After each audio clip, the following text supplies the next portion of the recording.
Electronegativity को मैंने पहले डिफाइन कर दिया है, बताया था आपको कि the tendency of an atom to pull और अट्रैक्ट बॉन्डेड इलेक्ट्रॉन या फिर shared pair of electron towards itself in covalent bond is called electronegativity.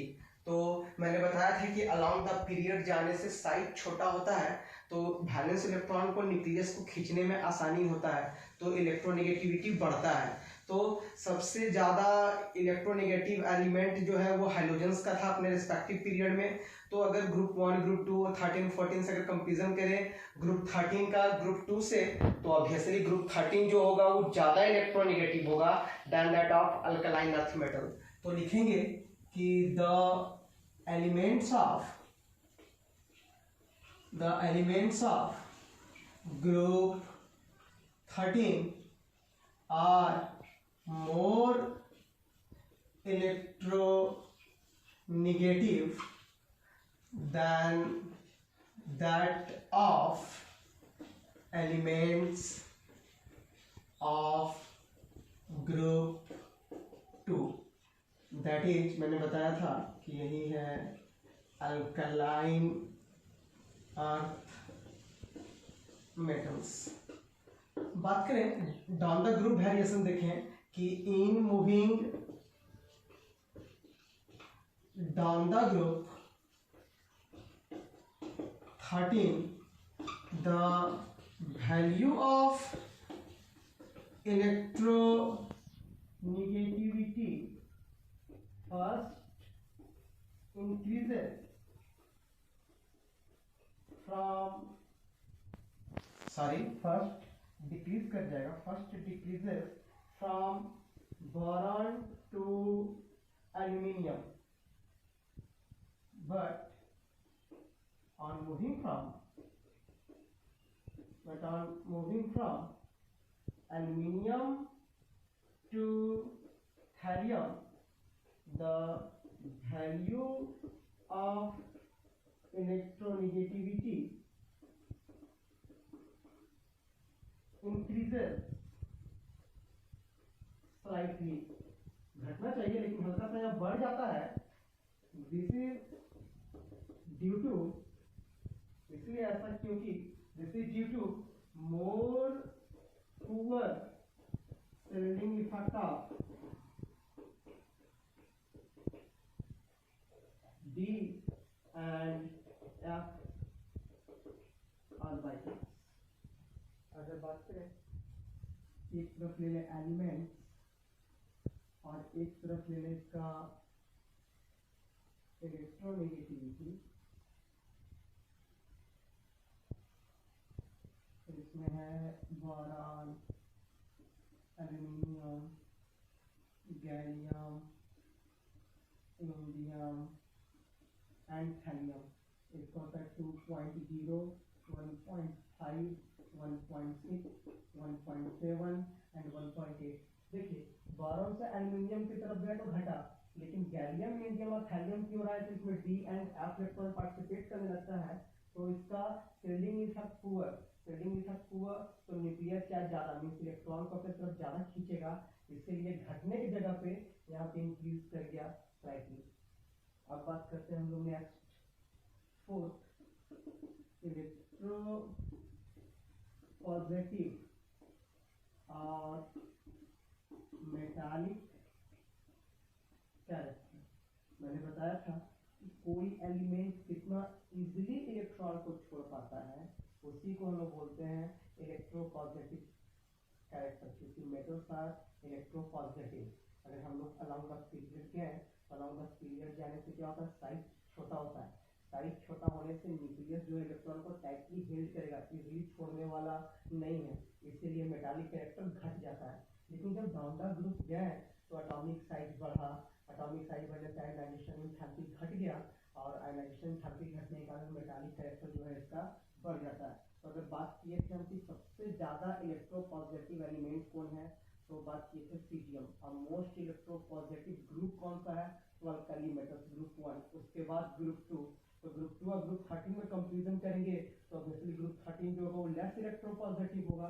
तो बोले कि the elements of group 13 are less electropositive than that of elements of group 2। अगर हम लोग down the group देखें इसका वेरिएशन तो लिखेंगे कि in moving down the group 13 the electropositive character first increases from boron to aluminium and then और उसके बाद it decreases slightly from gallium to thallium. This can be explained on the basis of standard reduction potential data। लिखेंगे कि aluminium is most electropositive element in group. दो को ले लेते हैं, एक तरफ ले लें एलिमेंट और एक तरफ ले लें इसका स्टैंडर्ड रिडक्शन पोटेंशियल का वैल्यू M3 प्लस एक्वस या फिर M सॉलिड का डाटा है। बोरॉन, एल्यूमिनियम, गैलियम, इंडियम और थैलियम। इसका होता है -0.87 -1.66, इसका होता है -0.56 -0.34 और इसका होता है +1.26। आप देख सकते हैं कि बोरॉन से एल्यूमिनियम की ओर जाने से आपको दिखा है कि आपका स्टैंडर्ड रिडक्शन पोटेंशियल घटा। जितना कम स्टैंडर्ड रिडक्शन पोटेंशियल का वैल्यू होगा वो उतना ज़्यादा इलेक्ट्रोपॉजिटिव होगा। फिर देखिए गैलियम से इंडियम थैलियम जाने से स्लाइटली डिक्रीज कर जाता है और इसको हम लोग एक्सप्लेन करते हैं on the basis of standard reduction potential data के हिसाब से। अब पीनट पेयर इफेक्ट के बारे में बता दिया हूँ, लेकिन इससे पहले बता देते हैं नेक्स्ट है ऑक्सीडेशन स्टेट। ऑक्सीडेशन स्टेट को हम लोग एक्सप्लेन कर सकते हैं, ऑक्सीडेशन नंबर भी इसको बोल सकते हैं कि किसी एलिमेंट में कोई एटम कितने इलेक्ट्रॉन का लॉस कर रहा है या गेन कर रहा है, मतलब पर एटम कितने इलेक्ट्रॉन का गेन और लॉस हो रहा है, इसको एक्सप्लेन करते हैं हम लोग on the basis of oxidation number. इस घटना को हम लोग बोलते हैं ऑक्सीडेशन नंबर की किसी एलिमेंट में पर एक एटम पे कितना इलेक्ट्रॉन का लॉस हो रहा है या कितना गेन हो रहा है, इसी को हम लोग कहते हैं ऑक्सीडेशन नंबर। तो आप देख सकते हैं कि ग्रुप 13 के जितने भी एलिमेंट्स हैं सबका वैलेंस इलेक्ट्रॉन 3 होता है। तो ऑब्वियस है कि 5 लेने से अच्छा है कि 3 छोड़ दे। कोई तो जल्दी 5 देना चाहता नहीं है, तो 5 लेने से अच्छा है कि 3 छोड़ दे। इसीलिए ये शो करता है +3 ऑक्सीडेशन स्टेट इसका मोस्ट कॉमन होगा। लेकिन due to inert pair effect ये जो है +1 ऑक्सीडेशन स्टेट भी शो करता है। मैंने कल आपको एक्सप्लेन किया था, आप देख सकते हैं कल की वीडियो में मैंने बताया था इनट पेयर इफेक्ट के बारे में। तो लिखते हैं कि the elements of group 13 exhibit +1 and +3 oxidation state. लिखेंगे कि +3 is the most common oxidation state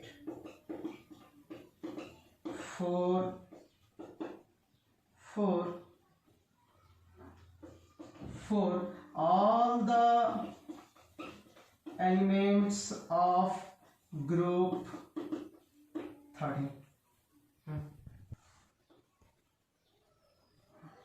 तो बोले हम लोग कि द एलिमेंट्स ऑफ ग्रुप 13 जो एग्जिबिट करता है +1 एंड +3 ऑक्सीडेशन स्टेट, जिसमें +3 जो है वो मोस्ट कॉमन ऑक्सीडेशन स्टेट होता है for all the elements of group 13। एक तरफ ले लेते हैं हम लोग एलिमेंट्स और एक तरफ ले लेते हैं उसका oxidation state. Boron, aluminium, gallium, indium and thallium. Boron only show करेगा +3, ये भी +3, लेकिन इनट पेयर इफेक्ट के कारण ये शो करेगा +1 +3 +1 +3। क्यों ऐसा क्यों हुआ? क्योंकि अगर बोरॉन का इलेक्ट्रॉनिक कन्फिग्रेशन हम लोग देखें तो इसको लिख सकते हैं हम लोग कि 1s2 2s2 और 2p1। मैंने बताया था कि p के इलेक्ट्रॉन को s तो स्ट्रांगली सील्ड कर देता है, तो हम लोग देख सकते हैं कि दोनों मिलके ये शो किया तो +3। इसका भी as usual 1s2 2s2 2p6 3s2 3p1। यहाँ भी देख सकते हैं कि s इलेक्ट्रॉन जो है इनर s इलेक्ट्रॉन वो आपके p के इलेक्ट्रॉन को स्ट्रांगली सील्ड कर सकता है। लेकिन यहाँ देखिए अगर गैलियम का तो लिखेंगे Ar argon 3d10 4s2 4p1। यहाँ पे देखें हम कि p के इलेक्ट्रॉन को तो s सील्ड कर सकता है, लेकिन d इलेक्ट्रॉन का आपको d ऑर्बिटल का सील्डिंग इफेक्ट पुअर होता है। मैंने बताया था कल कि s p d f इस डायरेक्शन में जाने से सील्डिंग इफेक्ट जो है वो डिक्रीज कर जाता है, सील्डिंग इफेक्ट डिक्रीज कर जाता है। क्यों? क्योंकि s इलेक्ट्रॉन जो है s ऑर्बिटल इलेक्ट्रॉन न्यूक्लियस के सबसे ज्यादा नजदीक है, सबसे ज्यादा न्यूक्लियर अट्रैक्शन है। उससे दूर p, उससे ज्यादा दूर d और सबसे ज्यादा दूर f, और f जो है वो डिफ्यूज होता है, तो सबसे पुअर सील्डिंग इफेक्ट इसका, उसके बाद इसका, और ये दोनों का सील्डिंग इफेक्ट अच्छा खासा होता है, बहुत ज्यादा होता है। तो यहाँ पे हम लोग देखिए कि p के इलेक्ट्रॉन को तो s सील्ड कर सकता है, लेकिन s के इलेक्ट्रॉन को d वाले जो इलेक्ट्रॉन है वो सील्ड नहीं कर पाते हैं। तो न्यूक्लियर अट्रैक्शन के कारण यहाँ पे s इलेक्ट्रॉन बॉन्डिंग में पार्टिसिपेट नहीं करना चाहता है, तो इसलिए ये शो करता है +1v +3v। लेकिन इंडियम का बात करें तो ये हो जाएगा क्रिप्टन 4d10 5s2 और 5p1। p के इलेक्ट्रॉन को s ऑर्बिटल इलेक्ट्रॉन सील्ड कर सकते हैं स्ट्रांगली, लेकिन फिर से यहाँ पे s के इलेक्ट्रॉन को s के इलेक्ट्रॉन को जो d ऑर्बिटल का इलेक्ट्रॉन है वो सील्ड नहीं कर पाता है। तो फिर से यहाँ पे क्या होता है कि ये पार्टिसिपेट करना नहीं चाहता है इसका इलेक्ट्रॉन, तो ये भी शो करता है 1v और रेयरली शो करता है 3v। लेकिन अगर हम बात करें थैलियम का तो मोस्ट स्टेबल इसका हो जाएगा +1। क्यों? क्योंकि यहाँ देखिए xenon 4f14 5d10 6s2 6p1। 6p1 p के इलेक्ट्रॉन को तो s इलेक्ट्रॉन स्ट्रांगली सील्ड करता है, लेकिन s के इलेक्ट्रॉन को f और d के ऑर्बिटल के इलेक्ट्रॉन सील्ड नहीं कर पाते हैं, इसलिए जो थैलियम है वो +1 में ज्यादा स्टेबल होता है। हम लोग बात करते हैं, लिखते हैं कि stability of +1 oxidation state increases from gallium to thallium. क्यों? तो due to inert pair effect. एक बार फिर से डिफाइन कर दे इनट पेयर इफेक्ट को कि द रिलक्टेंस और इनर्टनेस, मतलब निष्क्रिय है, अक्रिय है, भागना नहीं चाहता है। The reluctance of s valence s electron to participate in bonding is called inert pair effect. The reluctance of valence s electrons to participate in bonding is called inert pair effect. तो मैंने बताया था कि group 13 का valence shell का electronic configuration होता है ns2np1। इसका ये इलेक्ट्रॉन पार्टिसिपेट नहीं किया, तो हम बात करेंगे गैलियम, इंडियम और थैलियम में। इधर जाने से क्या होगा कि stability of +1 oxidation state increase कर जाएगा, वाइल जबकि stability of +3 oxidation state decrease कर जाएगा। क्यों? तो due to inert pair effect. तो ये क्वेश्चन है कि TlCl एंड TlCl3 में which one is more stable, दोनों में ज्यादा स्टेबल कौन है? क्या बोलते हैं आप लोग, क्या होना चाहिए?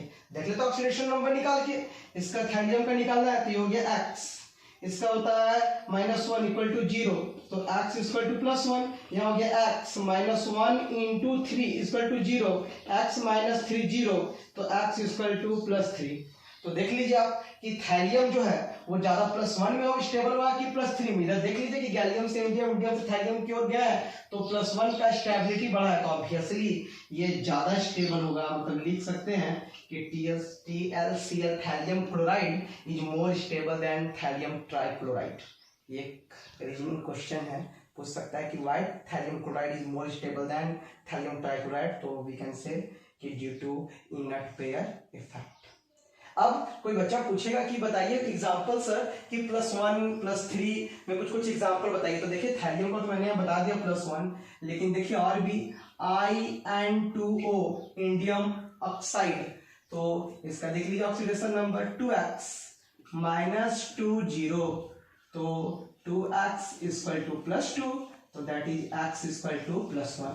इसी टाइप का आप देख सकते हैं Ga2O, यहाँ भी देख लीजिए 2x -20, तो 2x -20, तो 2x इक्वल टू यहाँ पे लिख सकते हैं +2, तो x इक्वल टू यहाँ भी हो गया +1। फिर देख लीजिए आप Ga2O3 निकाल लीजिए ऑक्सीडेशन नंबर 2x, ऑक्सीजन का एक का -2 तो 3 है तो 0, तो 2x -60, तो आप यहाँ पे देख सकते हैं x इक्वल टू +3।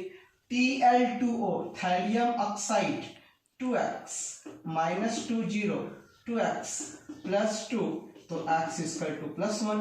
फिर आप देख सकते हैं Tl2O3 2x -2 into 3 equal to 0, तो 2x -60, तो x इक्वल टू +3। आप देख सकते हैं कि +1 भी शो कर सकता है, +3 भी शो कर सकता है, ठीक है। और भी देखना है तो आप देख सकते हैं B2O3 2x -2 इंटू 3 0, तो 2x -60, तो x इक्वल टू +3। और भी देख सकते हैं आप BCl3 x -1 गुना 3 0, x -30, तो x इक्वल टू +3। तो मैंने बताया था कि जो मोस्ट कॉमन ऑक्सीडेशन स्टेट है ग्रुप 13 का वो होता है +3, लेकिन due to inert pair effect ये +1 भी शो करता है। और इनर्ट पेयर इफेक्ट को मैंने डिफाइन कर दिया है कि द रिलक्टेंस और inertness of valence s electrons to participate in bonding is called inert pair effect. मैंने आपको बताया थैलियम में कि जो पीक इलेक्ट्रॉन है उसको s वाले इलेक्ट्रॉन स्ट्रांगली सील्ड करते हैं, लेकिन s के इलेक्ट्रॉन को न्यूक्लियर अट्रैक्शन से बचा नहीं पाता है f और d ऑर्बिटल का इलेक्ट्रॉन, इसलिए ये s का इलेक्ट्रॉन अनपेयर नहीं होता है और बॉन्डिंग में पार्टिसिपेट करने नहीं देता है, तो सिर्फ एक ही इलेक्ट्रॉन बचा। तो इसीलिए ये थैलियम जो है वो +1 में ज्यादा स्टेबल होगा देन दैट ऑफ +3 से। अब बात करते हैं हम लोग, ये देखें हम लोग general trends in variation of periodic properties in group 13। अब देखने जा रहे हैं general trends in chemical reactivity. बात करने जा रहे हैं general trends in chemical reactivity, और सबसे पहला होगा रिएक्टिविटी टुवर्ड्स ऑक्सीजन। बोलते हैं कि elements of group 13 reacts with oxygen at very high temperature to form trioxides of type M2O3। M plus O2 ये बना दिया M2O3। जब इसको स्ट्रांगली हीट किए तो बैलेंस करेंगे यहाँ पे, तो यहाँ पे लगा देते हैं 2 और यहाँ पे लगा देते हैं 3, तो यहाँ पे लगाना होगा 2, तो 2 दूना 4 है, तो यहाँ पे लगा देंगे हम लोग 4। जैसे कि एग्जांपल ले लें हम लोग कि 4Al प्लस 3O2 बना देंगे 2L2O3। ये था इसका एलिमेंट्स ऑफ ग्रुप 13 जो है वो रिएक्ट करता है ऑक्सीजन के साथ वेरी हाई टेम्परेचर और बनाता है ट्राइऑक्साइड। कौन सा टाइप का? M2O3। जैसे मैंने एग्जांपल बताया कि यहाँ पे लिख सकते हैं हम लोग M बराबर boron, aluminium, gallium, indium and कौन थैलियम। बोलेंगे कि thallium besides forming Tl2O3 also forms Tl2O due to inert pair effect। जो थैलियम जो है वो सिर्फ Tl2O3 ही नहीं बनाता है, ये एक और टाइप का ऑक्साइड बनाता है Tl2O टाइप का ही। क्योंकि देख लीजिए आप कि Tl2O ऑक्सीडेशन नंबर 2x -2 0 तो x इक्वल टू +1। तो +1 कब शो करता है? जब ये इनर्ट पेयर इफेक्ट दिखाता है। लिखते हैं कि boron is unreactive,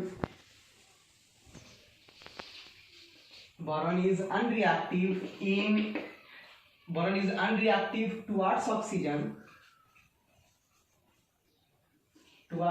oxygen in its crystalline form, but in amorphous form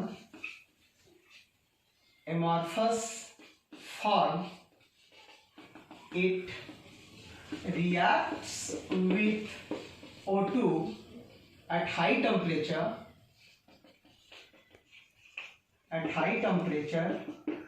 to form trioxide B2O3 means 4B plus 3O2 ये बनाया 2B2O3। नेक्स्ट बात करते हैं हम लोग सेकेंड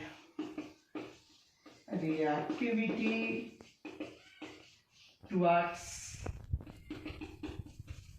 alkalis। लिखते हैं कि boron, aluminium, gallium reacts with alkalis, but indium and thallium are not affected by alkalis। कुछ रिएक्शन है, रिएक्शन देखिए यहाँ पे। अगर बात करें बोरॉन प्लस H2O तो ये बनाएगा बोरॉन प्लस NaOH तो ये बनाएगा Na3BO3 नाम है इसका सोडियम बोरेट और ये रिलीज करेगा डाइहाइड्रोजन गैस। अब बैलेंस कर लीजिए इसको, यहाँ पे ले लीजिए 2 तो यहाँ पे 2 ले लेते हैं, यहाँ पे सोडियम 6 हाइड्रोजन 6 हो गया तो ये रिलीज किया 3H2। अगर हम लोग देखें कि और भी एक रिएक्शन है कि 2M plus 2NaOH plus 2H2O तब ये बनाएगा 2NaMO2 प्लस H2 और यहाँ पे भी ले लेंगे हम लोग 3H2।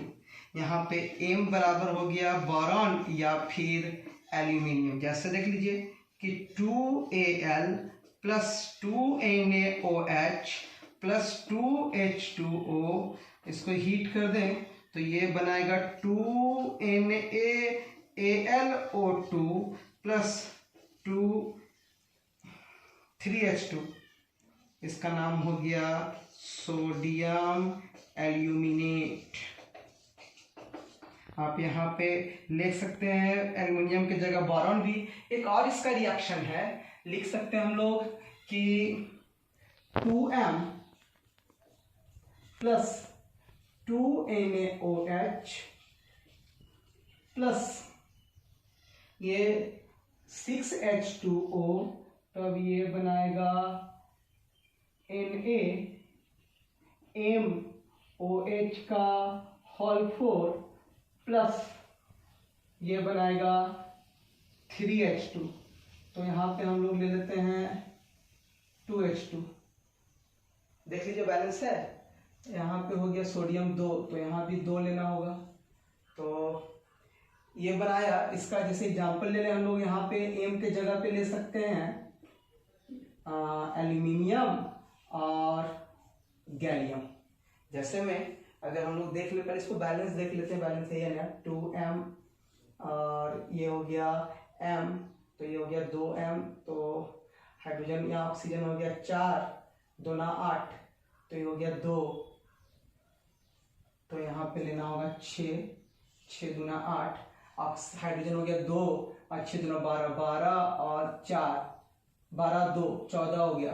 तो 4 दूना 8 और 6 14। हाँ, ये बैलेंस है। जैसे आप ले लीजिए एक एग्जांपल कि 2Al plus 2NaOH plus 6H2O। तो इसको बड़ा करके लिखते हैं। जैसे इसमें हम लोग लिखें कि 2Al plus 2NaOH plus 6H2O क्या बनाएगा ये 2Na, ये बनाया Al OH का होल 4 प्लस 3H2। ये एक हम लोग देखें तो एनायनिक कॉम्प्लेक्स कंपाउंड है, कैटायनिक नहीं है, एनायनिक, क्योंकि Na निकलेगा तो यहाँ पे हम लोग एक माइनस चार्ज देते हैं और इसका नाम लिखते हैं। इसका नाम है sodium tetra hydroxo aluminate. Oxidation number अगर इसका निकाले तो 4 में से 1 गया तो 3, तो 3। नाम इसका है सोडियम टेट्रा हाइड्रोक्सो एल्यूमिनेट 3। अगर मान लीजिए कि यहाँ पे अगर हम गैलियम ले लेते हैं ऐसे कि 2NaGaOH का होल 4 प्लस 3H2, तो इसका नाम हो जाता सोडियम टेट्रा हाइड्रोक्सो। ठीक है, बस स्पेस देना है यहाँ पे। सोडियम टेट्रा हाइड्रोक्सो गैलेट, और इसका ऑक्सीडेशन नंबर लिख देते हैं हम लोग 3। नेक्स्ट बात करते हैं थर्ड, रिएक्टिविटी टुवर्ड्स मेटल्स। लिखते हैं कि boron combines with metals on heating to form क्या बनाएगा metal borides, to form borides. Other elements of group 13 do not combine with metals. This show ये दर्शाता है कि जो बोरॉन है वो मेटल से कंबाइन कर सकता है और दूसरा जो एलिमेंट वो मेटल से कंबाइन नहीं करता। ये शो करता है non metallic character of boron. This show non metallic character of boron. Reaction क्या होगा कि Mg प्लस बोरॉन हिट कर दें तो ये बनाएगा Mg3b2। क्या बनाया Mg3b2। नाम क्या चीज है इसका, तो नाम है मैग्नीशियम बोराइड। बैलेंस करेंगे, यहाँ पे ले लेंगे 3, यहाँ पे ले लेंगे। तो अब हम लोग नेक्स्ट क्लास में बात करेंगे reactivity towards hydrogen, reactivity towards non metals etcetera. बोला भी कि नेक्स्ट क्लास में हम लोग पढ़ेंगे रिएक्टिविटी टुवर्ड्स